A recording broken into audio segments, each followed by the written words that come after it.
kepada kami. Bukakanlah hati-hati kami, lapangkanlah dada kami supaya kami dapat mengisi ilmu dan pengetahuan yang berguna untuk agama bangsa dan negara. Kami memohon kepadamu agar engkau berkatilah majlis ini dengan limpahan rahmatmu. Semoga segala usaha kami dalam menjayakan majlis ini mendapat keredaan dan hidayahmu. Sesungguhnya pada hari ini kami berkumpul kerana-Mu ya Allah. Kami berkumpul untuk menimba ilmu, bertukar pendapat, menyumbangkan buah fikiran, menghubungkan silaturahim dan memberi sokongan ke arah meningkatkan lagi prestasi kami. Ya Allah, kurniakanlah kepada kami kekayaan ilmu pengetahuan dan hiasilah diri kami dengan sifat lemah lembut, serta muliakanlah kami dengan ketakwaan dan indahkanlah diri kami dengan kesihatan. Wassallallahu ala sayyidina Muhammad wa ala alihi washabbihi wasallam. Subhana rabbaka rabbil izzati amma yasifun. Wassalamu ala mursalin. Walhamdulillahi rabbil alamin. Amin amin ya rabbal alamin. Terima kasih Dr. Norizal atas bacaan doa sebentar tadi. Okey, untuk tidak melengahkan masa lagi, dijemput Timbalan Dekan Penyelidikan, Pembangunan dan Penerbitan Fakulti Teknologi Kejuruteraan, Profesor Madya TS Dr. Surayahani binti Adnan untuk memberikan sepatah dua kata. Dipersilakan. Okey, terima kasih Puan Moderator TS Dr. Nur Rashikin. Okay, Assalamualaikum warahmatullahi wabarakatuh dan salam sejahtera untuk semua sahabat.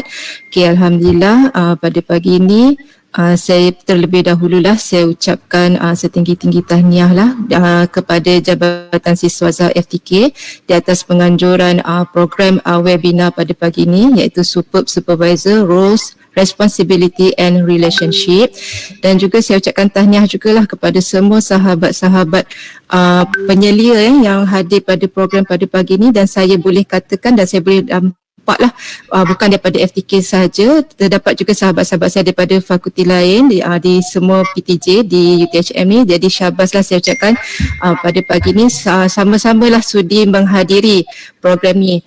Okey, sebenarnya saya sangat suka bila dapat lihat program seperti ini dianjurkan, sebab seperti mana sebelum ni kita nampak kebanyakan program-program lebih menjurus memfokuskan kepada pelajar lah, tanpa kita sedar sebenarnya penyelia-penyelia sendiri pun memerlukan sentuhan dan juga dorongan lah daripada program-program seperti ni, di mana sebenarnya program-program seperti ni dia lebih kepada untuk mungkin mengingatkan kembalilah kepada kita lah berkenaan peranan kita, tanggungjawab kita dan juga hubung kait lah, terutamanya semua pun maklum kan sekarang ni kita di dalam musim pandemik ni, jadi berbagai-bagai norma baru dan juga masalah yang telah mungkin kita hadapi lah sewaktu inilah, jadi semuanya dalam keadaan baru. Jadi saya rasa program seperti ini sebenarnya sama-samalah kita dapat berkumpul secara tak langsung, mungkin boleh mendengar kembalilah apa sebenarnya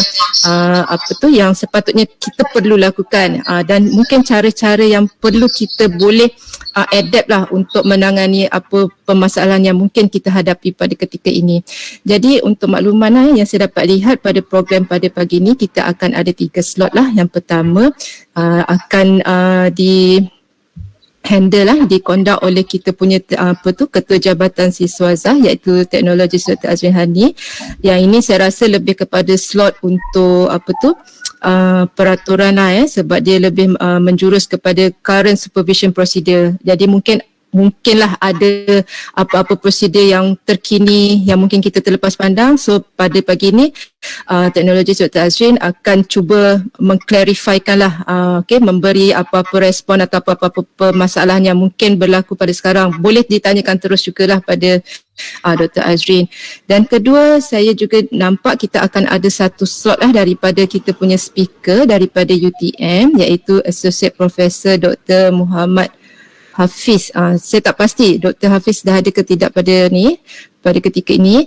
Jadi ini beliau akan menerangkan berkenaan effective supervisory skills. Jadi mungkin ini nanti kita boleh dengarlah macam mana kita nak lebih memantapkanlah kita punya kemahiran penyeliaan. Mungkin selama ni kita dah rasa kita mantap kan, tapi mungkin dalam slot pada pagi ni kita boleh berkongsi sebab saya dapat lihatlah dalam program pagi ni ada gabungan penyelia lama, penyelia muda, penyelia yang pertengahan. Jadi kita boleh kongsi sama-sama macam mana cara nak handle penyeliaan ni supaya lebih berkesan kepada pelajar kita. Dan juga yang terakhir, kita ada satu slot daripada kita punya pengarah International Office, iaitu daripada Profesor Madya Dr. Chan Chee Meng, yang lebih approach kepada humanistic side of supervision, untold stories. Jadi nanti PM Dr. Chan Chee Meng akan berkongsi lah dengan kita apa segala cerita-cerita yang mungkin tak terluah secara ni, tapi mungkin pada sesi kali ni kita boleh sama-sama menanganilah, berkongsi, menghayati macam mana cara untuk kita sama-sama nak nak bukan overcome lah, saya tak boleh katakan overcome tapi dia boleh meriliskan lah kita punya stres. Kita sama-sama, rupanya bukan kita je menghadapi, orang lain pun sama macam tu. Okey, jadi pada ni saya rasa saya tak perlulah bercakap lebih lanjut, jadi mungkin saya boleh serahkan kembali kepada Puan Moderator, dan saya ucapkan setinggi-tinggi tahniah lagi sekali dan juga terima kasih pada semua yang hadir, dan insyaAllah saya mengharapkan program pagi ini akan memberi kebaikan pada kita semua, insyaAllah. Okay, terima kasih. Assalamualaikum. Waalaikumsalam. Terima kasih Profesor Madya TS Dr. Surayahani binti Adnan atas ucapan beliau sebentar tadi. Seterusnya dijemput our beautiful young lady TS Dr. Azrin Hani binti Abdul Rashid, Ketua Jabatan Siswaza FTK, untuk memberikan taklimat beliau yang bertajuk UTHM Postgraduate Student Enrollment and Current Supervision Procedure. Okay, and before that there is a Q&A session in the end. You may leave your question in the chat box. So Dr. Azrin, the stage is yours. Okay, bismillahirrahmanirrahim. Assalamualaikum warahmatullahi wabarakatuh. Kita test technical dulu. Boleh dengar suara saya? Boleh ke? Boleh. Loud and clear. Atau nak saya kuatkan lagi ke? Okay, boleh. Alright, terima kasih Dr. Rashkin selaku moderator for this morning session. Yang berbahagia TD-PPP yang dikasihi Profesor Madya TS Dr. Surayahani Adnan, sahabat-sahabat FTK, sahabat-sahabat fakulti keseluruhannya di UTHM, mungkin ada juga daripada luar, institusi luar. Selamat datang, diucapkan welcome to this morning event, Supervisor Roles, Responsibility and Relationship. So basically my session for this morning is not like a seminar, it's more towards a briefing session actually. Okay, I'm going to highlight on the current supervision procedure, especially because there are so many new things that has been introduced by the UTHM especially. And also I would like to highlight a little bit on the students enrollment. What are the criteria, requirements, and what are the things that we should highlight to our potential students so that we can increase our students enrollment statistic. Alright, okay, so it's more like a briefing session. I only have about an hour, which is I don't think I can manage to complete all in depth. Okay, some of it I may touch very surface because we don't have much time. Usually, if I were given a chance to give briefing session to the students, it needs me more than 2 hours. Okay. Tapi saya rasa untuk sesi ni tak perlulah saya terlampau detail. My target is to let all of you know that what are the kind of procedure that we have in our university and where we can get that particular document or specific link for us to refer. Okay. So I'm sorry, I need to display my slide in PDF because there will be a lot of things that I'm going to show. So if I use PowerPoint, dia macam ada lag sikit kan, nak kena end slide dululah apa semua kan. So saya rasa lebih cepat kalau saya gunakan PDF. Kalau tak nampak ataupun tak jelas, boleh interrupt me anytime and I will repeat my explanation. Don't worry. Okay, regarding the Q&A, if we have time at the end of my session, the first session, we will have Q&A. However, I need to stop at around 10:15, right, Dr. Shikin? 10:15 will be will be followed by the next speaker. So if you don't have time immediately after my session, it's okay. We can have a long chat after the end of the session at 1 p.m. perhaps, okay, and we will have more Q&A after that, okay. Right. Basically the content of my briefing for this morning is I'm going to touch about the first one is about the FTK Graduate Studies Management Team. We need to introduce to all of you who is the person behind the graduate management in FTK especially. So the first part might have involved FTK a bit, okay? And then the next content is about UTHM postgraduate students enrollment. So I'm going to touch about the postgraduate academics programs. Okay, postgraduate academics program, I will touch on the programs in FTK, but please bear in mind that it can be applied. Okay? The admission requirements may be applied to other programs as well. So I will just show you on how we are going to determine, we're going to look up on this, right? And then we're going to the promotional strategy. This is also can be applied to all faculty, okay? Where we are going to look into what kind of incentive that we can explain to our potential students, what are the incentive, the promotion or discount, the potential grants that we have in our university. APEL, I'm sure there are some of us that is not familiar with APEL system or APEL, what we call it, APEL, laluan APEL untuk kemasukan ke postgraduate. Maybe ada yang tidak jelas tentang tu. So this morning I will emphasize more on this and we'll see what are the criteria and requirements. And then we're going to look at the PhD fast track. Okay, when we highlight about the PhD fast track, it might attract those of our students who obtained first class in their undergraduate degree, right? So we should highlight it for our promotional strategy. And then we do have our university also have upgrading from masters to PhD. We call it as PNTP, penilaian naik taraf pengajian. Okay, and we also have, this is just recently endorsed by the Senate, which is, we call it industrial based thesis writing. This is another method method lain dalam penulisan thesis selain daripada conventional thesis writing, as well as publication, thesis writing by publication, right? And then this is also important sometimes as a supervisor or potential supervisor. We need to know about the admission requirement as well, so that we can advise our potential students or those interested to join us in UTHM. Okay, next is about current postgraduate supervision guidelines and procedure. I'm going to touch about the qualification requirements. This is very general, so it will dia punya peraturan dia tu, tata cara, procedure semua sama whole university. This is Central University applied the same procedure. So the first thing is about qualification requirements and appointment of supervisor and co-supervisor.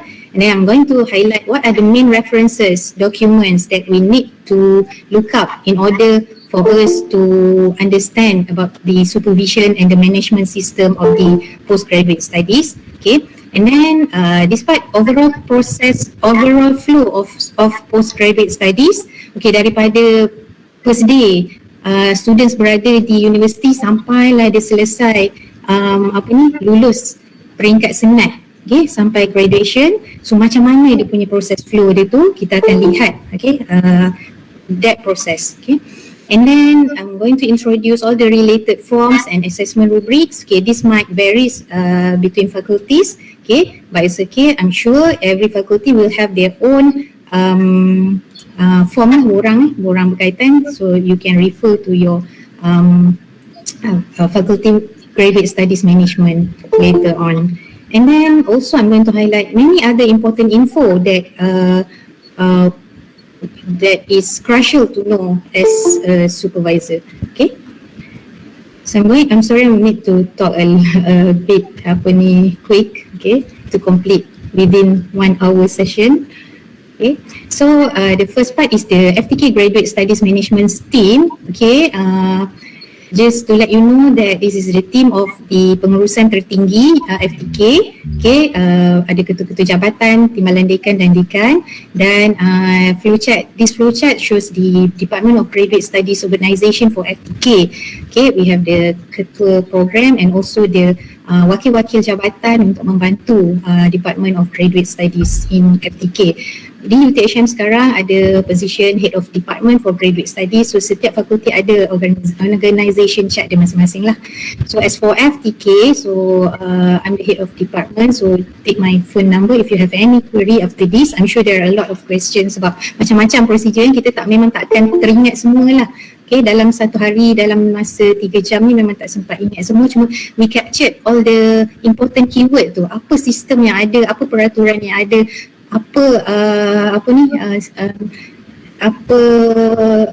polisi-polisi yang ada, so that kita tak ketinggalan dalam masa tempoh kita supervise pelajar-pelajar kita. Okay, dan it is to be fair to our students. Sometimes kita tak tahu yang prosedur tu ada, tapi disebabkan kita tak tahu, kita tak boleh nak propose kepada pelajar-pelajar kita. Okay. Right, next is this is my backbone. Okay, kita ada 3 head of program. Dia sebab kita ada 3 program. So head of PhD program, Dr. Rais. Ada Dr. Rais ni? Boleh say hi? Assalamualaikum Dr. Rais.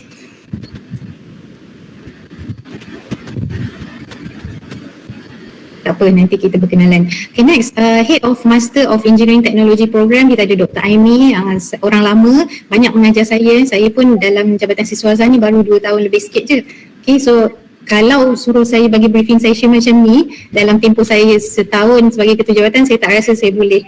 Sebab terlalu banyak benda lah yang saya belajar bila dah nak habis term 2 tahun tu, baru banyak saya faham dan jelas lah. So Dr. Aimi banyak bantu saya. Dr. Aimi dah terlibat, saya tak tahu berapa tahun Dr. Aimi, 5 tahun, 7 tahun, mungkin lagi lama lah daripada saya dalam postgraduate studies ni.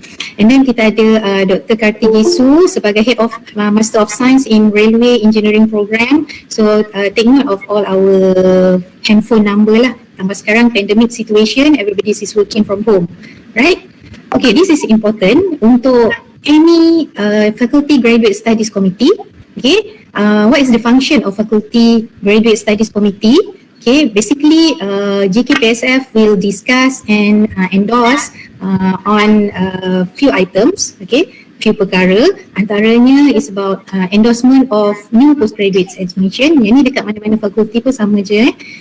So JKPSF, we call it Jawatan Kuasa Pengajian Siswaza Fakulti. So kalau dengar JKPSF tu is komiti ni. So siapa yang terlibat? Pengurusi dan ahli-ahlinya siapa?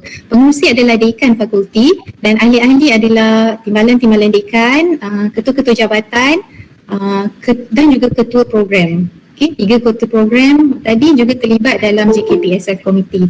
Right.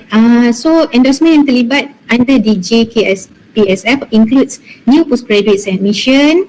And then if there is application for upgrading from masters to PhD, it will also be discussed and endorsed by the JKPSF.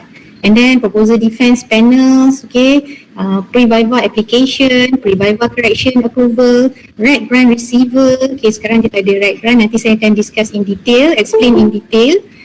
Viva Force examination nomination. Okay, so pencalonan pemeriksa yang kita menggunakan sistem e-Viva, we use e-Viva system for examiners nomination for real Viva, right?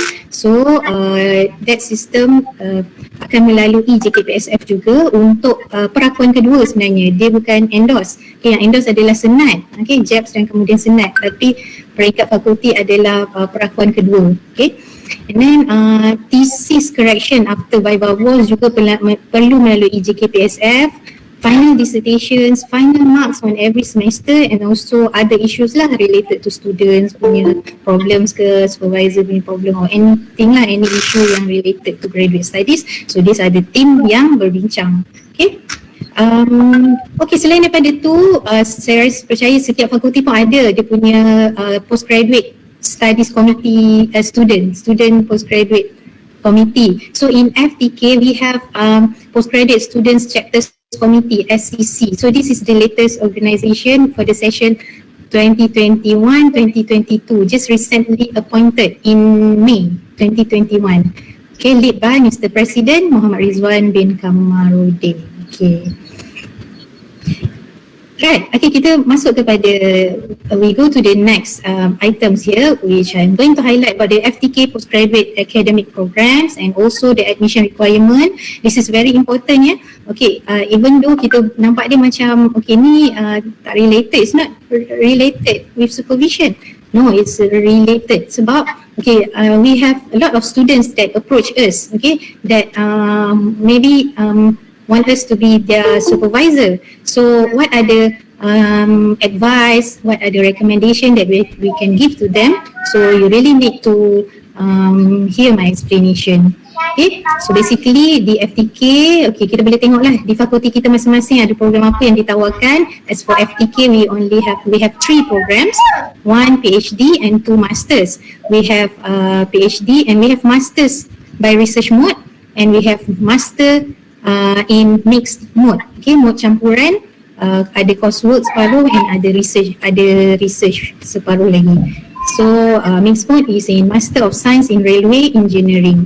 Okay, regarding the intake, okay, kat sini kalau yang lama kita ada Jun dengan Disember, tapi pandemik ni kita hanya open February dengan September, tapi sebabkan pandemik juga kita dah teranjak daripada last MCO1 tu, kita dah teranjak ke March dan juga Oktober. Okay, so instead of February, September, sekarang ni registration adalah March untuk SEM 2, Oktober untuk SEM 1. Okay, so regarding the bidang kalau di FTK, inilah bidang-bidang kena tahu. So bila when students come and approach to us, they would like to know what are the programs offered, what are the background bidang offered by our faculty. So kena tahu, kena study apa bidang-bidang yang ada, not only in our faculty but also in other faculty, so that they can meet with the interest of the potential student. Okay, so as for FTK, kita ada inilah civil, electrical, mechanical, chemical, OSH and also railway engineering. Alright, okay, study duration I highlighted here because it's very important sampai nak viva nanti. Okay, kenapa? Okay, kena tahu, minta maaf saya punya slide ni nampak blur kan? Actually dalam PowerPoint okay, tapi bila saya PDF kan dia jadi macam ni. Saya rasa maybe sebab tulisan ni dia tak compatible. Okay, tapi bolehlah nampak programs full time dengan part time. Okay, so kalau untuk full time PhD, kena faham yang minimum pelajar tu boleh graduate in 2 years. Okay, maknanya tak semestinya kalau pelajar tu excel and perform in their research studies, in their pengajian, so dalam masa in 2 years time we can graduate them.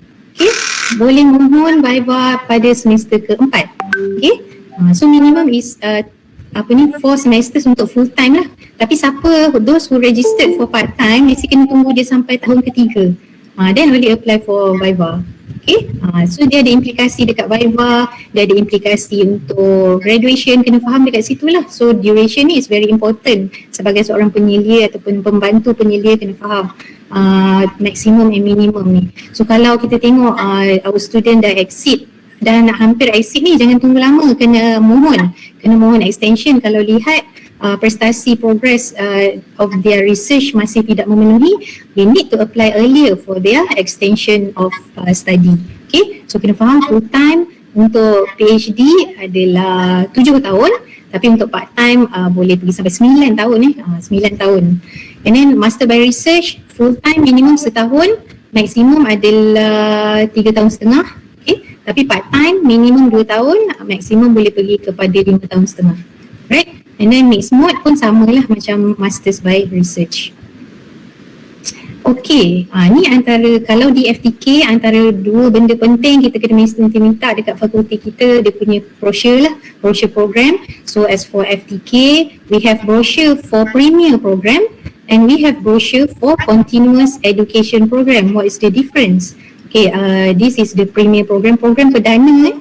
Yang ni pula program di bawah CEC, Continuous Education Program. Okay, program perdana ni program mendapat subsidi. Program ni, program Continuous Education Program ni tidak mendapat subsidi, jadi fee dia lebih dan kelas dijalankan weekends dan bayaran perlulah kepada pesara-pesara. That's why kalau tengok fee dia tu tinggi sikit. Okay, so kena lihat balik di fakulti apa program yang ditawarkan secara continuous education program, apakah program yang ditawarkan secara premier program. So kalau untuk brochure yang pertama, kalau klik kat sini, you all akan nampak brochure macam ni lah. Brochure macam ni untuk FTK, so what are the programs offered. Okay, so kena pastikan, dalam ni complete semua kalau baca. Okay, so kalau nak advise ada potential student approach, so tengok brochure ni kalau untuk premier program okay, premier program perdana, program yang disubsidi. Apakah admission requirement untuk Doctor of Philosophy? Okay, dia mesti ada, they should have master's degree, okay, daripada UTHM atau any other potential, any other higher learning institution recognized by Senate. Okay, tapi kalau the potential students from undergraduates and she or he obtained first class, which is 3.67 pointer and above, okay, they may apply for fast track PhD, but there is terms and conditions applied. Okay, fast track PhD. Okay, fast track PhD ni kena faham it's not simple as that. Okay, di peringkat pelajar ni, okay, dia dapat first class, okay, and then kena faham once dia apply dekat dalam sistem ni bila dia apply masuk kat sini, dia akan note dekat situ dia nak apply untuk fast track, let's say. Okay, so dia kena faham ada juga syarat supervisor. Okay, syarat-syarat untuk supervisor tu ada kat sini. Sekejap saya tak buka lagi. Sekejap, saya nak cari dokumen fast track. Okay, so this is dokumen untuk memo yang dikeluarkan oleh Pusat Pengajian Siswaza berkaitan dengan fast track. So, syarat-syarat, okay, pelajar setelah dia apply, dia akan dipanggil untuk interview dan panel untuk interview pun ada dia punya kriteria dia, bukan biasa. Yang pertama, pengerusi interview tu adalah merupakan wakil senat dan ahli dia merupakan 2 orang wakil fakulti, 1 orang daripada wakil Pusat Pengajian Siswaza. Manakala kriteria panel temuduga pun ada lah, ini di peringkat management tak ada masalah. Okay, cuma di peringkat penyelia, kena faham penyelia kepada pelajar-pelajar postgraduate ini mestilah dekat bawah ni.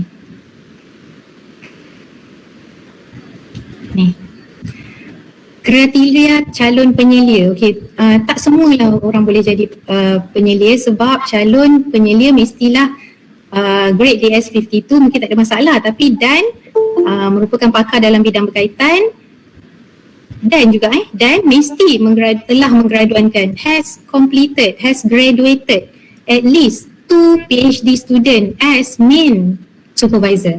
Okay, yang kat sini ramai orang yang terkucil sikit lah. Okay, saya sendiri pun tak lepas lagi ni. Okay, so kita tak boleh ambil yang macam saya belum menggraduankan 2 orang pelajar PhD, belum boleh lagi. Menggraduan ni kalau sedang pun tidak dikira. Okay, so kalau dah graduated 2 orang sebagai penyelia utama dan boleh dipertimbangkan untuk menjadi calon bagi penyelia pelajar yang apply fast track. Dan juga H-index saya rasa tak ada masalah lah kalau DS52 ni. H-index untuk engineering at least 4. Okay, jadi kena faham bukan sahaja kriteria pelajar je kena faham dia first class, tapi juga kriteria penyelia pun ada dekat sini.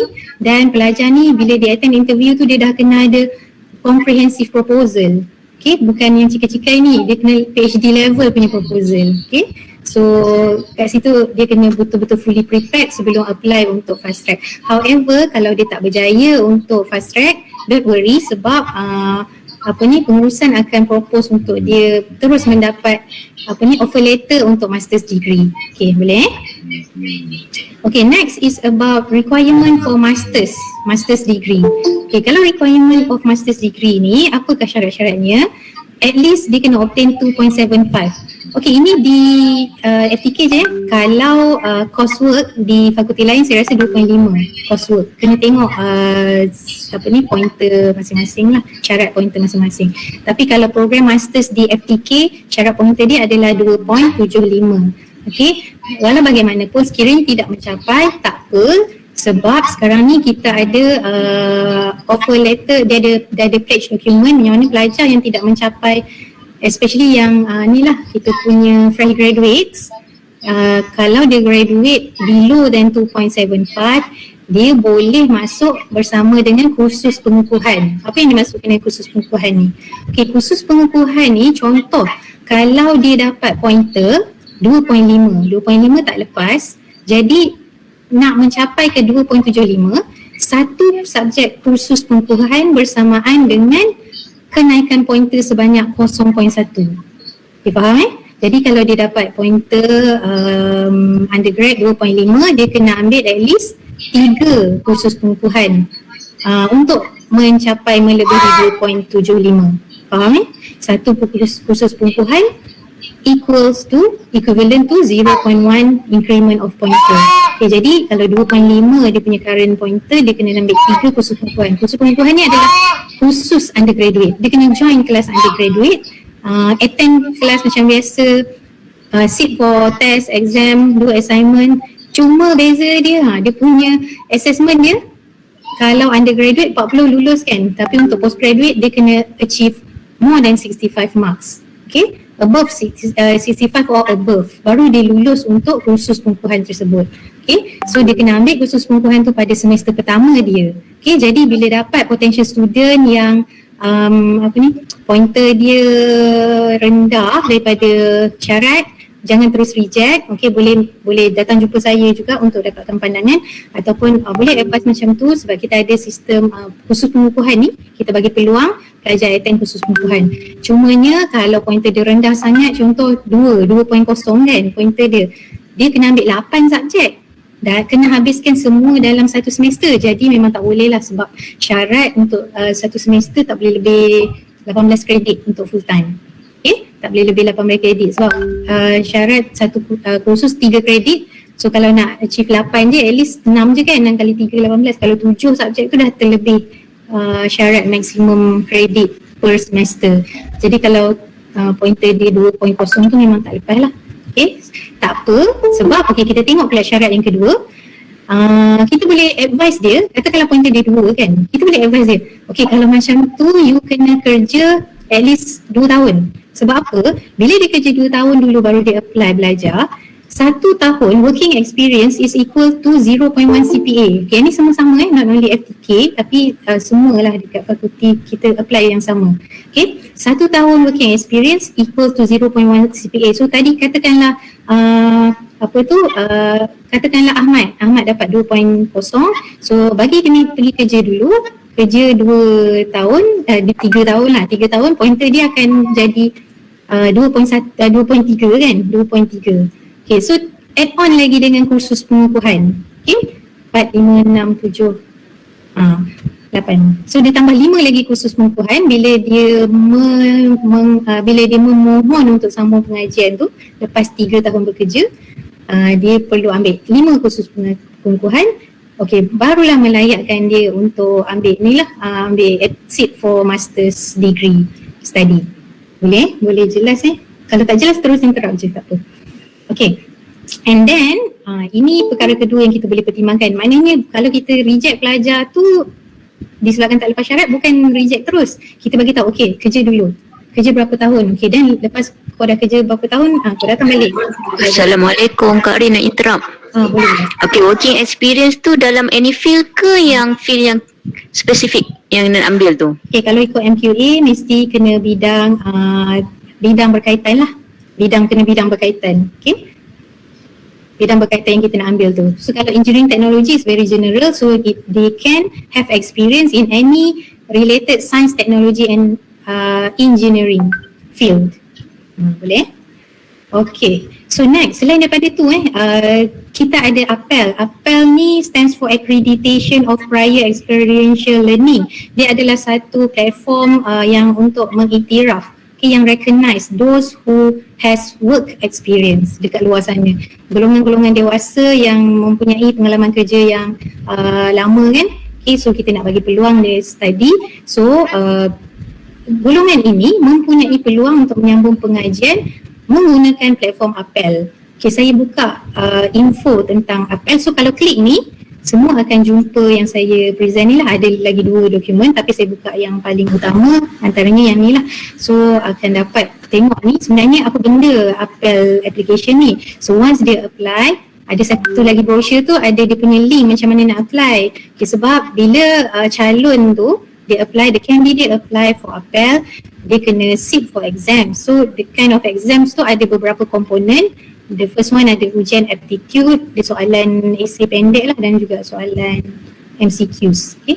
And then ujian aptitude, portfolio pun ada. Let's say berapa tahun, sebelum tu kena tahu yang ni dulu, sorry. Okay, yang ni.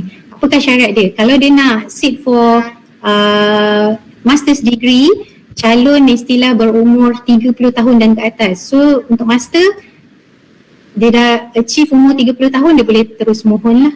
Okay, dan yang kedua, mesti mempunyai pengalaman bekerja dan ataupun pembelajaran terdahulu yang berkaitan bidang yang dipohon. Okay, and then baru lulus penilaian APEL. Inilah dia penilaian APEL komponen tu apa. Okay, and then memiliki kelayakan seperti berikut. Okay, calon yang macam mana sebenarnya boleh apply ni? Okay, the first one, calon di peringkat yang ada background education STPM atau diploma. Okay, so daripada diploma level tu, umur dia dah 30 tahun, dah ada dah berapa tahun, mungkin 10 tahun pengalaman kerja dah kan, kalau lepas diploma ni nak achieve umur 30 tahun, so dia boleh apply. Okay, dia boleh apply, tapi kena faham bidang berkaitan lah, kejuruteraan lah basically. Kalau macam course di FTK Engineering Teknologi, so bidang berkaitan kejuruteraan technical. Okay, and then boleh juga daripada matrikulasi, asasi, foundation, tapi dia ada syarat PNGK dia mestilah lebih 2 dan ke atas. Okay, ataupun A-level dan juga yang berkaitan dengannya. Okay, so nampaknya kat sini kita boleh widen lah our potential student. Mungkin sahabat-sahabat kita yang di peringkat pengajian sampai diploma level ataupun STPM, so diorang ni ada peluang. So dia boleh apply, mohon klik dekat link yang saya tunjuk tu. So these are among the assessment lah yang dia kena buat. So kena faham ada portfolio ni means dia kena sediakan lah berapa tahun pengalaman dia. Let's say dia ada 10 tahun pengalaman, so portfolio in detail pengalaman kerja dia. Tahun pertama dia terlibat dengan apa. Ini saya bagi sedikit tips lah. Bila buat portfolio tu, be very detail lah. First year of working experience, dia terlibat dalam tugas-tugas apa. Okay, and then second year tu apa. So make sure dia relate dengan bidang dia relate dengan technical lah and engineering and technical field. Okay, bila menulis portfolio tu. Okay, dan insyaAllah lah memang tak ada masalah untuk lepas. Sebab komponen untuk portfolio ni percentage dia tinggi, 50%. Right? So yang lain nanti boleh baca lah dekat brochure. Mana tadi? Okay, sini. Okay, selain daripada tu English language ni, okay, kena faham, jangan risau bila calon-calon ni, bila dia dapat offer letter tu tulis conditional offer letter tau, bukan full offer letter. So by default semua akan dapat macam tu. Okay, sebab dekat sini memang syarat di UTHM ni, dia ada syarat MUAT atau TOEFL atau IELTS lah. Okay, tapi kalau dia tak achieve, okay, it's okay sebab dia exit policy. Okay, ni untuk batch-batch yang MUAT dah being enforced tau. Kalau macam saya graduated my first degree in 2002. At that time, MUAT is not being implemented or being enforced yet. Jadi golongan-golongan macam saya ni, okay, yang zaman dulu tak ada pemerkasaan MUAT lagi ni, kita orang akan diberikan pengecualian, tetapi fakulti akan memohon. Okay, fakulti akan memohon bagi pihak pelajar-pelajar nanti. Sebab dia before graduation, fakulti akan memohon lah untuk memastikan pelajar-pelajar ni mendapat pengecualian bagi kes-kes macam saya lah atau seangkatan. Okay, tapi kalau pelajar-pelajar sekarang ni, enforcement MUAT ni ada. Jadi kalau diorang tak achieve, okay, diorang kena sebelum nak dapat senat letter tu, mesti kena selesaikan MUAT ni mengikut syarat yang ditetapkan lah. Okay, faham However, exemption shall be granted kepada yang English speaking country. Boleh? So ini semua memang general, mana-mana fakulti pun apply yang sama. Right? So for application admission terus masuk sini, processing fee RM53. Okay, duration tadi saya dah sentuh. Okay, kat sini juga ada curriculum structure kalau siapa yang berminat untuk mixed mode kita, MSc in Railway Engineering. Fees, okay, fees ni saya besarkan sikit. Fees ni pun ramai orang tanya nak tahu kan. So fees ni subject to change. Okay, tapi ni yang terkini lah, tapi boleh jadi dia akan berubah jangan rigid lah. Okay, sebab ini bukan ni bawah kuasa pengurusan lah. Okay, so kena faham kalau untuk program perdana normally part time tu dia akan rendah sikit, around dalam difference tu dalam 300 lebih kurang. Okay, so siapa yang macam okay, ada juga yang okay, dia dah register for full time, let's say 2 semester ke, tiba-tiba dia datang jumpa kita sebagai penyelia. Dia ceritalah masalah, macam mana doktor, saya ada masalah, saya tak ada duit lah untuk nak bayar fee next sem kan, macam mana kita mungkin boleh advise, okay, sama ada dia tangguhkan dulu. Okay, tentang penangguhan semester tu kejap lagi saya akan bagi in detail bila nak apply, macam mana nak apply. Okay, tapi boleh juga kita advise, okay kalau macam tu saya cadang awak tukar part time mode lah. Okay, tukar part time mode, so fee dia rendah sikit, 300 difference dia. Okay, tu antara option yang kita boleh fikirkan lah kepada pelajar. Kita tengok macam mana condition dia. Okay, tapi bila tukar mode ni kena faham duration. Okay, so kalau dia nak habiskan, contoh dia adalah pelajar master by research, dia nak habiskan, bila dia tukar part time mode tu dia nak habiskan pada tahun kedua, tak boleh lah. Okay, sebab syarat tu, kalau dia nak habiskan pada tahun pertama tak boleh lah, sebab syarat untuk part time 2 tahun. Okay, so dia akan relate balik dengan duration. Okay, kalau tukar mode, nak tukar tak ada masalah, sekali je boleh apply. Okay, nak tukar mode sekali, kalau kata nak tukar balik lepas tu tak boleh dah. Okay, and then international students punya rate pun ada kat situ, so anything boleh call lah saya. Right, seterusnya ni ada brochure untuk continuous education. Kalau klik link ni akan keluar brochure macam ni lah. So yang ni apa beza dia, kenapa dia terasing, so, sedangkan kat sini pun ada juga ni kan, ada juga Master of Science in Railway Engineering, tapi kenapa ada lagi satu brochure ni, macam saya cakap tadi, kalau tengok logo kat sini, this is under CEC. Dia adalah program yang tidak mendapat subsidi untuk cater pelajar-pelajar yang sambil bekerja, yang nak attend kelas tapi bila bekerja tak bolehlah buat kelas during working hours, so kena buat weekends lah. So fee dia berbeza. Okay, kalau they choose UTHM akan lebih rendah lah berbanding lokasi-lokasi lain. Lokasi di Semenanjung Malaysia sama rate dia, lokasi di Sabah Sarawak rate dia sama. Okay, so tapi ini hanya di open bila dia ada kuota. Okay, kuota mesti kena 15 permohonan ke atas barulah boleh open. Kalau kurang tu kena cuba cari lagi lah participants. Okay, boleh so kena faham lah. Okay, next is about, I need to speak up. Okay, promotional strategy ni. Sekarang dah setengah jam. Okay, promotional strategy, apa yang kita nak, apa yang kita boleh promote kepada pelajar. Okay, bila calon, apa yang kita boleh promote kepada our candidate, what we can promote to our candidates, potential candidates for our postgraduate program. Yang pertama, I think they will get interest when we say that there is a procedure for upgrading from masters to PhD. Okay, so yang ni ada tuan-tuan dan puan-puan yang saya kasihi, yang ni ada. Okay, so berdasarkan peraturan akademik pasca siswazah muka surat 6 dan muka surat 10. Kat sini saya dah summarizekan di page seterusnya. Okay, so this is the summary. Kalau klik dekat link ni pun ada complete apa ni dipanggil guideline dan juga borang. Okay, sebab PNTP ni pun kena ada evaluation khas. Means dia kena melalui proposal defense first semester. Okay, dan lepas tu dia kena buat satu lagi PNTP, penilaian naik taraf pengajian. So kalau klik link ni ada borang untuk rubrik dia pun semua ada. Rubrik untuk penilaian PNTP. So kita tahu apa item kriteria yang akan dinilai ni untuk nak naik taraf. Okay, so as a summary, upgrading from masters to PhD required a student with bachelor degree CPA of 3.5 and above.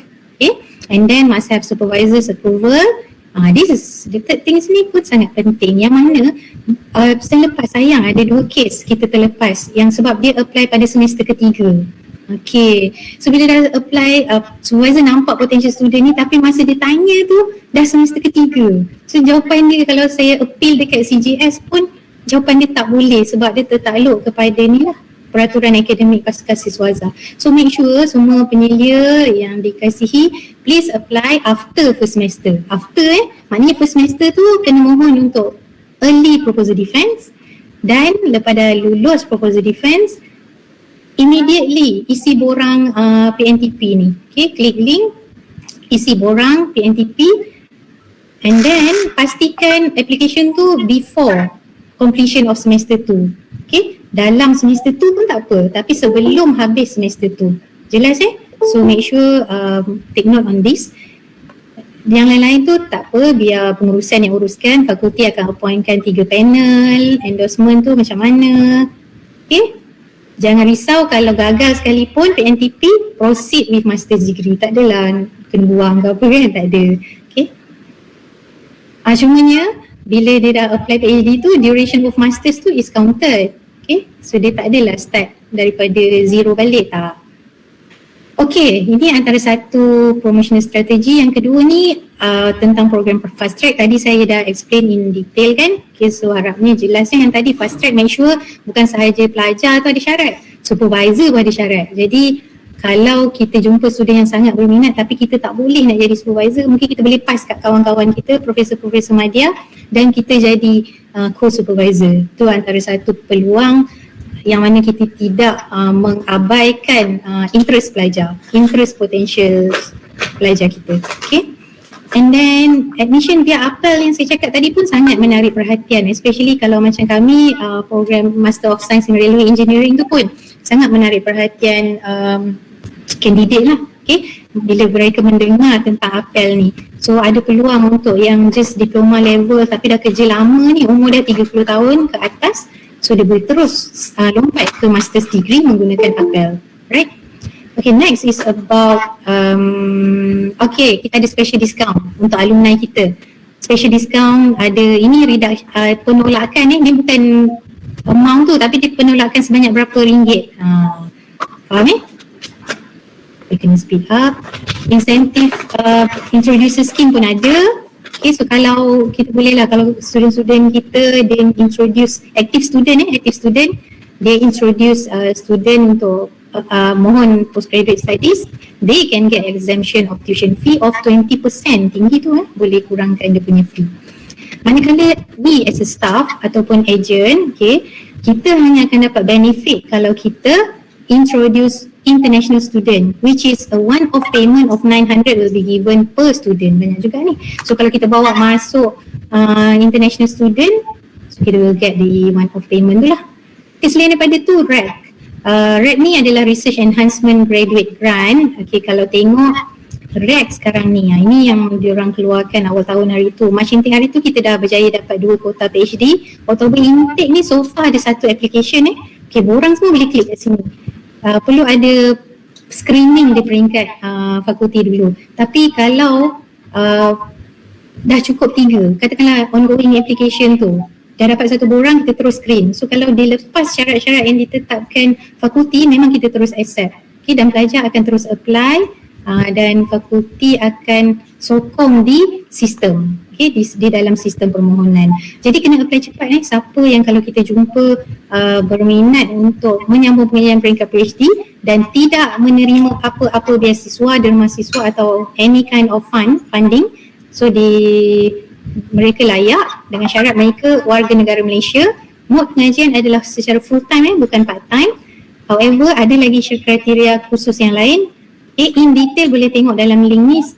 Kami di peringkat JPSF dah prepare satu form khas untuk checklist kriteria tu, achieve, fulfill ke tidak. Okay, di peringkat syarat-syarat khusus ni, pasca siswaza melaksanakan penyelidikan dalam bidang niche area fakulti. Niche area fakulti apa? Okay, tengok fakulti masing-masing, tanyalah TDPPP ataupun tim JKPI fakulti masing-masing. Niche area fakulti kita apa? Kalau S4 FTK adalah Dr. Suraya, maaf kalau saya tersilap, niche area kita adalah sustainability kan, and transportation ke? Macam tu. So mesti ke dalam bidang tu lah. Okay. Sebaiknya pelajar, kepada penyelidik yang tiada pelajar pasca siswaza. So ni siapa penyelia yang mohon dia dah comply semua syarat ni dan this is dia punya pelajar pertama, okay.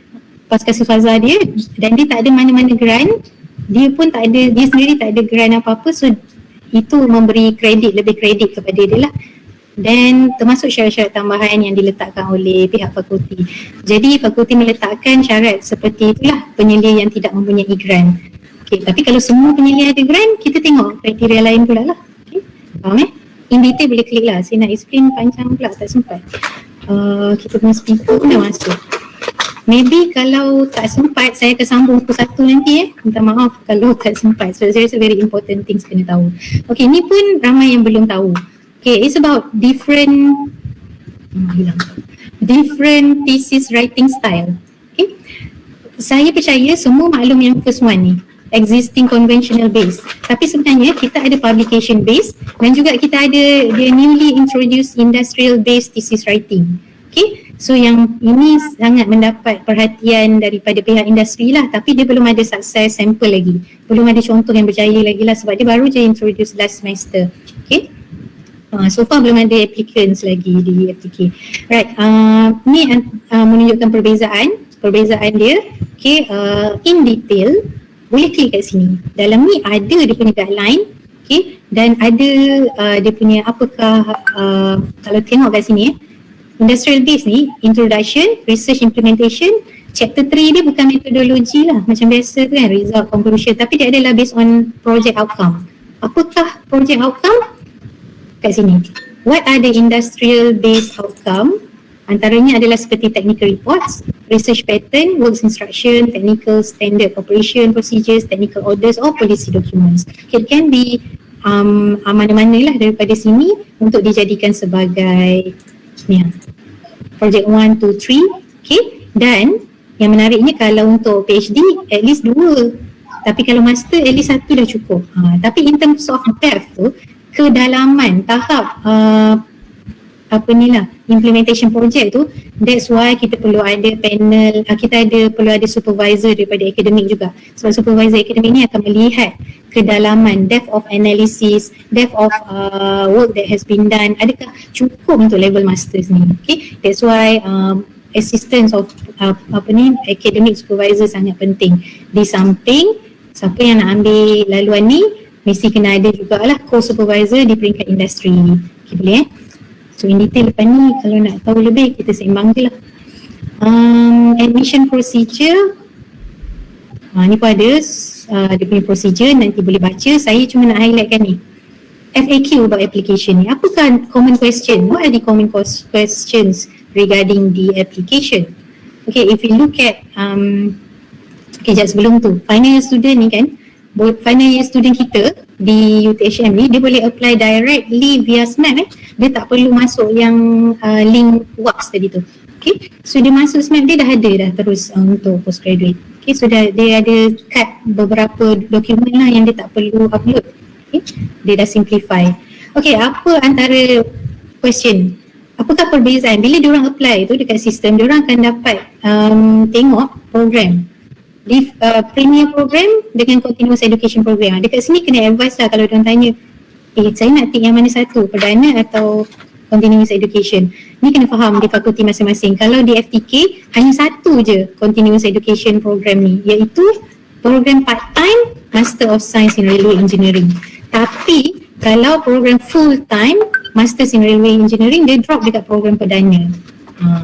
Dan juga lain-lain program, PhD ke, Master by Research ke, semua di program perdana, Master in Engineering Technology, semua di program perdana. Yang dalam brosur tu lah kena kata, yang dalam brosur ni punya program ni semua perdana, yang dalam brosur ni sahaja part-time adalah program pembelajaran berterusan ataupun continuous education program. Boleh Right. Yang kedua soalan adalah sebab kalau baca kat sini antara dokumen yang kena upload adalah MQA. Ni pun diorang tak apa tahu macam mana nak access MQA dokumen ni. Okay, caranya adalah masuk website MQA. Macam sekarang ni ada MQA website dan juga ada Easy Rough. Kalau tak tahu link dia tu, boleh contact saya.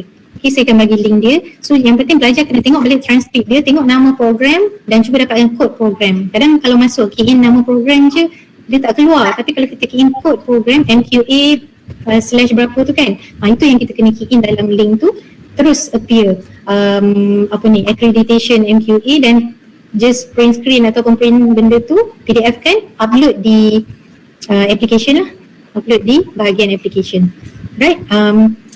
Ada case di universiti luar negara, kalau tak ada, it's okay, just upload transkrip masing-masing ke apa, ataupun bukti.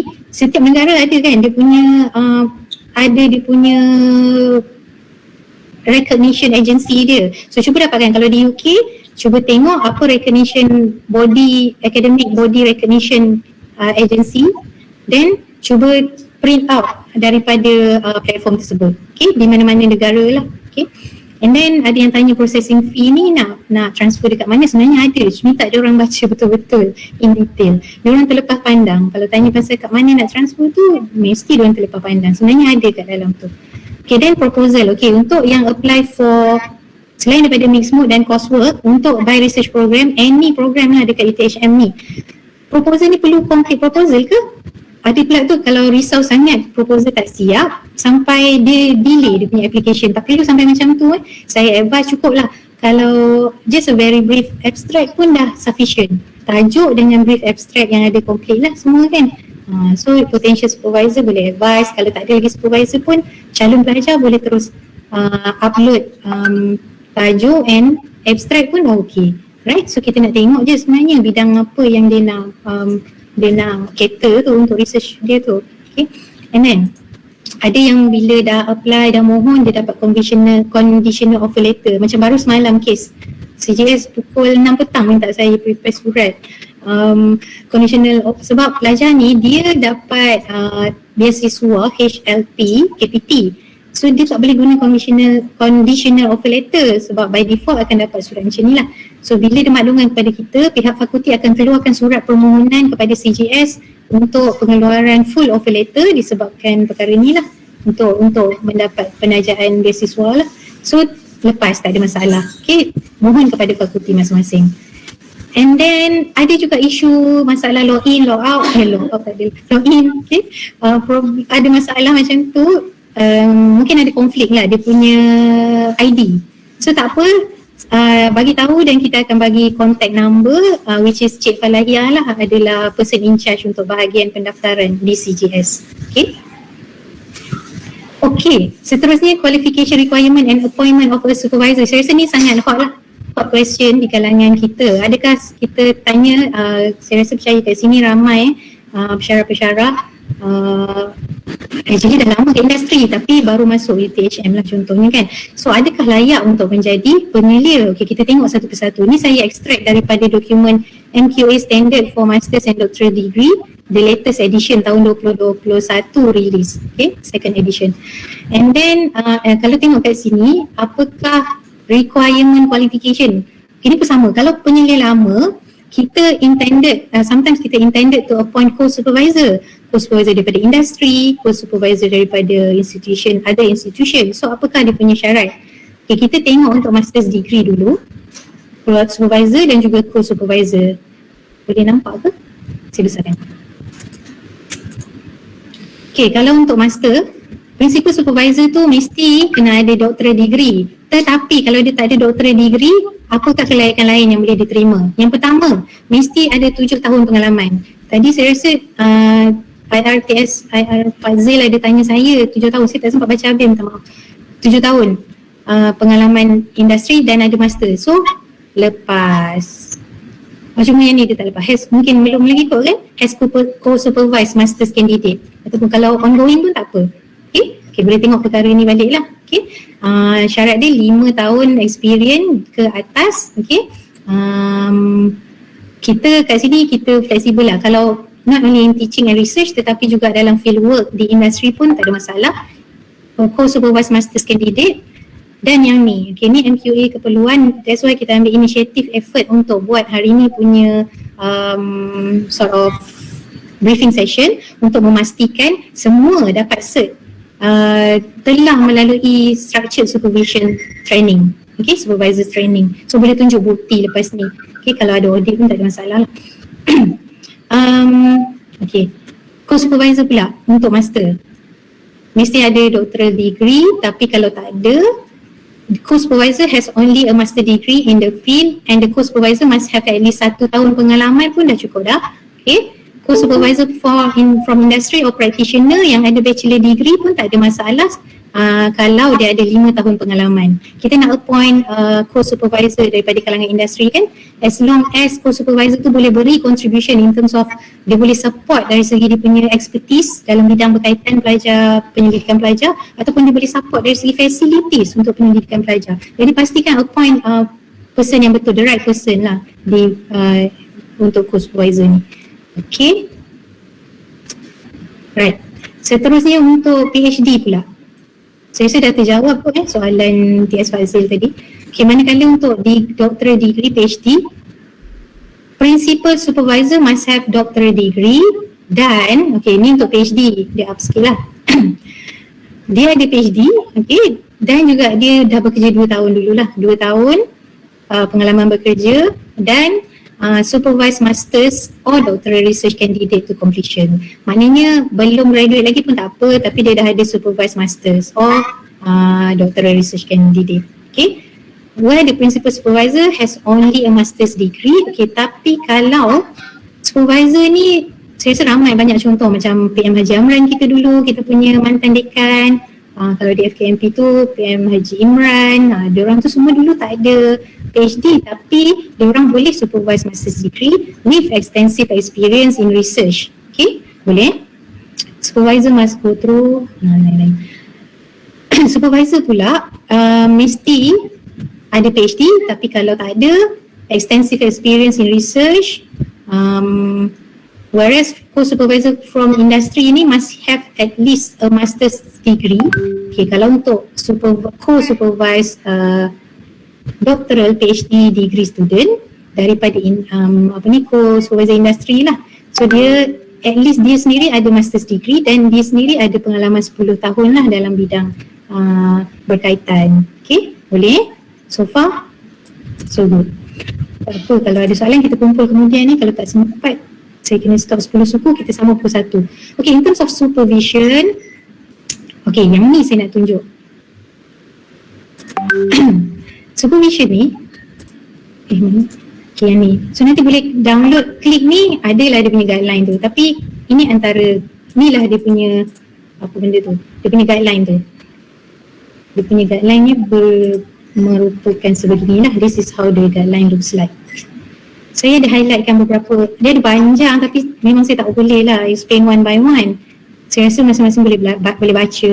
So yang saya nak highlight adalah ni lah, appointment of non-academicians from industry as co-supervisor may be considered if they are able to provide research facilities or expertise that can support the postgraduate students' research. Kalau penyelia yang dah nak habis servis, sama ada dia nak resign atau retire, please inform the faculty at least 6 months prior to the retirement. Okay. And then kalau academic staff dah meninggalkan UTHM tapi it still continues to work as an academician elsewhere di universiti lain pula ke, katakan he or she may be appointed as co-supervisor. Means that kalau dia bertugas di universiti lain, dia dah tak boleh jadi main supervisor tapi boleh jadi co-supervisor. Okay, ini selalu jadi isu jugalah. Isu tu tak apa kalau ada masalah, okay, sebab dia ada kuota, ada limit. Kalau lecturer, senior lecturer, ratio dia 1/5 je student. Kalau lebih 5, kita kena lihat balik macam mana prestasi pelajar-pelajar dan bagaimana prestasi supervision. Ini kita akan bincangkan dalam mesyuarat JKPSF. Okay, kalau associate professor at least maksimum 7 pelajar, profesor 10 pelajar. Ada je kes yang exceed tapi disebabkan oleh demonstrate excellent performance in his or her supervision. Pelajar-pelajar yang graduate within the time, tak ada yang lebih maksimum. Tapi kalau kes-kes pelajar yang melebihi maksimum, banyak sangat mohon extension kan. So kita nak lihat balik. Kita rasa kita tak boleh lah bagi beban lagi kepada calon-calon penyelia ni. Okay. So, okay, conduct and records meeting.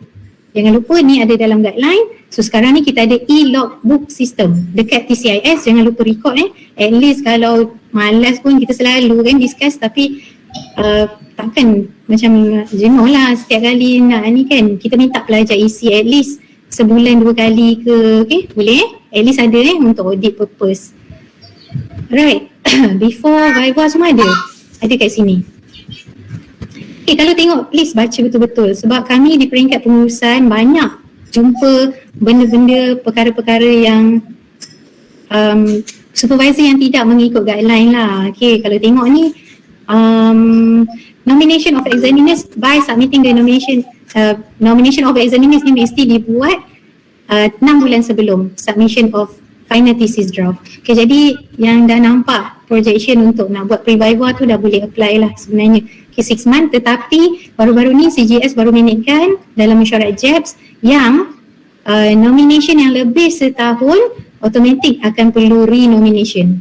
Okay, jelas So kalau dah lebih setahun tu perlu re-nomination, right? So seterusnya kena ni dari segi writing kena check betul-betul jangan berharap kepada JKPSF sahaja untuk menyemak format. Okay, so perlu pastikan format, style, writing mengikut thesis UTHM thesis writing format.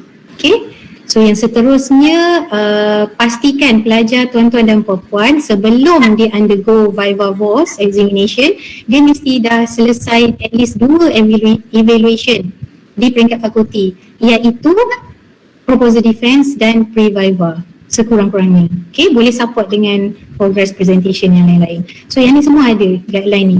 Okay, dekat dalam CGS punya website semua ada. Right, main reference for document untuk postgraduate supervision saya dah list kat sini. Lepas ni boleh klik melalui sini pun okey.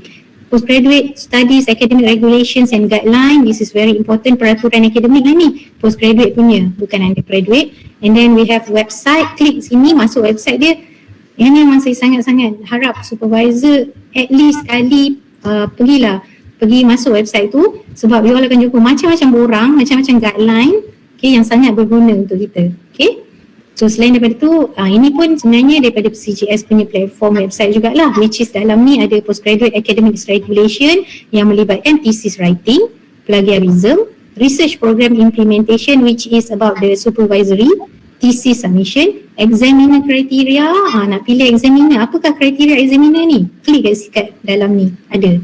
Thesis evaluation, apa ni, peringkat thesis evaluation, appeal kalau markah atau dari segi marks or anything, ada juga cara dia. Okay, selain daripada tu, academic calendar pun kena maklum. Okay, academic work schedule, okay, this is central lah. Okay, kita ada juga website peringkat kita tapi ada server problem. Okay, yang ni pula adalah dari segi pembangunan akademik. Kalau ada yang nak tengok macam PLO, LOD apa semua kan, dan juga standard di peringkat MQA, boleh masuk dokumen-dokumen yang saya cakapkan ni. Ini banyak berkaitan dengan pembangunan program akademik lah. Right, process of postgraduate studies. Okay, this is prepared by pejabat TNCA. Okay, so semua sama, whole university sama. Di peringkat registration, and then lepas tu ini untuk journey of research student bukan untuk coursework dengan points mode.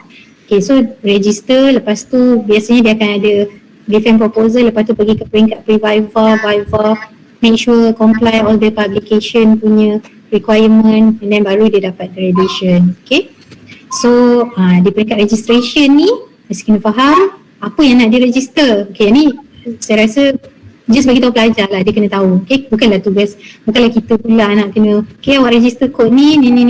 Okay, Encik Zainizan akan bantu. Okay, once pelajar tu register, cuma make sure dia kena register lah, jangan dia missing in action pula. Okay, so ini adalah untuk PhD program. This is Masters in Engineering Technology by Research Program. This is CNR untuk Masters in Railway Engineering Program. Okay, ni sangat penting untuk penyeliaan.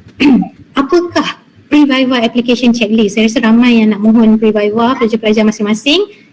Apa yang kami lihat? Okay, kami akan approve di peringkat JKPSF. Okay, JKPSF level will see this item. So the first part is supervisor's approval, compliance of UTHM thesis format, pass evaluation 1, proposal defense, and evaluation 2. Progress pun dia mesti lepas lulus 65 and above. Similarity percentage equals to below than 30%, mesti kena ada semakan Turnitin. Proofread receipt, tapi ini saya starkan sebab yang wajib bila sampai kat sini, tapi ini kita kena tengok standby lah kalau ada. Scopus publication pun saya starkan sebab ini adalah exit policy, maknanya dia hanya boleh diperlakukan senat kalau dia dah comply yang ni. Okay, tapi kalau dia belum comply, dia masih boleh pergi ke Viva, cuma result Viva dia tu tak boleh dibawa ke senat. Okay, maknanya dia tak grad lah. Okay, selagi tak comply yang ni. Untuk yang laluan publication conventional. Okay, list of examiner. Okay, yang ni, ini baru semalam berlaku case, beberapa case yang mana bila kita cross check, sebenarnya ni case bila pelajar tak baca tentang ni lah ni, tentang supervisory punya, supervision punya guideline. Tolong baca ni guideline for research program. Okay, bila tak baca, apa yang terjadi? Bila kita cross check, ada co-authorship dalam paper pelajar. Maknanya examiner tu, dia terlibat sebagai co-author bagi paper pelajar yang akan Viva tu. Jadi benda ni, kalaulah dikesan, okay, immediately memang habis kena ulang. Okay, kena ulang. Okay, so saya mohon sangat-sangat not only depends kepada JKPSF untuk buat cross check, tapi di peringkat penyelia sendiri, supervisor, cuba lihat balik calon-calon penilai, pemeriksa, examiners that you are going to nominate. So tengok whether they have involved, they directly involved in any paper writing or publications. Boleh? So saya highlight warna merah, semua harap semua faham lah, jelas lah. Right? Yang we have 1 minute. And then e-Viva examiners nomination done. Okay, ni sistem e-Viva lah, kena selesai. Dan untuk submission untuk pre-Viva, cuba tengok item-item ni. Once dah complete, JKPSF endorse, semua ada. JKPSF sendiri fakulti akan forward kepada CGS for Viva Voice application. Maknanya lepas dah Viva, student dah submit pre-Viva correction dan akan submit ke Viva Voice. Okay, this is structure for MSE. Full academic flowchart. Okay, saya nak tunjuk satu je. Flowchart ni memang sangat, ni lah, tengoklah. Kalau PhD dia lagi panjang lah. Dia sangat terperinci. Okay, mana dia? PNT flowchart. Ini. Don't worry, bila kita zoom in, dia akan nampak jelas tulisan-tulisan ni semua. So, flowchart ni kalau untuk PNT, pelajar PNT, so kena faham ada 1, 2, 3, 4, 5, 6, 3 tahun, pre-Viva, Viva. This is semester lazim. Okay, the normal lah. Boleh je kalau nak habiskan, kalau PhD full time tu 2 tahun boleh. Okay. So flow dia complete semua kat sini, boleh tengok apakah syarat-syarat. Contoh yang saya bagi sikit je. Markah ILKP kena berapa baru lulus. Kalau tak lulus tu below than berapa markah. So kena tahu semua complete kat sini. Okay. Very detail. So check KNT dan CNR, klik je link-link yang diberikan. Related forms. Okay. Ini pun saya banyak kali blast dekat grup penyelia. Klik dekat link ni so kita akan dapat macam-macam jenis yang berkaitan. Okay. Ini di peringkat fakulti, pengurusan di peringkat fakulti proposal research methodology, proposal defense adalah pengurusan di peringkat fakulti, progress, kolloquium, pre-Viva semua adalah pengurusan di peringkat fakulti. Jadi borang-borang ni kami yang sediakan dan juga ada yang juga kami adapt daripada CGS, right? So untuk upgrading boleh. Related forms under faculty management semua boleh klik kat sini. Ada related info. Ni paling penting, mutation thesis writing format guidelines, study withdrawal, okay, untuk deferment. Ini withdraw, ini untuk tarik diri pengajian. So ada form dia, macam ni rupa dia, boleh download dekat CGS. Credit transfer pun boleh, especially untuk research methodology. PhD student yang mana masa master dia, master by research di mana-mana dan dia attend research methodology course, tak ada masalah untuk credit transfer, just inform us and show the proof.